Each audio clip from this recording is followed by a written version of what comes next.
Magandang hapon po. Itinanggi ng mga hog racer at opisyal ng Bulacan na may botsa o double dead na karne sa kanilang probinsya. Ito ang giniit sa emergency meeting ng Bulacan Provincial Government, PNP at Federation of Hog Farmers kanina. Ayon kay Bulacan Governor Wilhelmino C. Alvarado, walang pruweba na galing Bulacan ang mga nakumpiskang karne ng mga otoridad kamakailan sa Balintawak. Kaya dapat daw alisin sila ng National Meat Inspection Service sa listahan nito ng mga lugar na source ng botsa.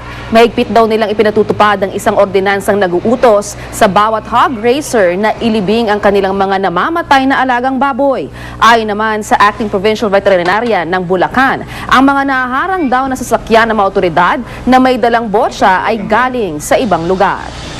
Sa ibang balita naman, pinakalat na ng LTO ngayong araw ang mga lady enforcer para manghuli ng mga pasaway na motorista sa kahabaan ng EDSA.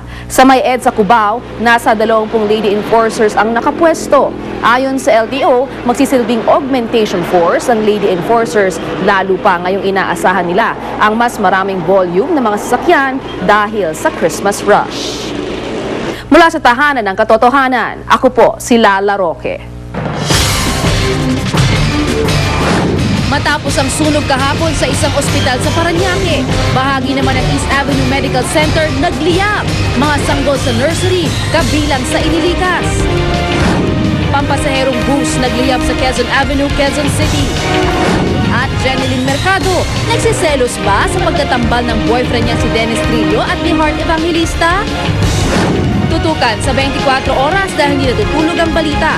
Mamaya pagkatapos ng bantatay at bago ang puso ng Pasko Artista Challenge.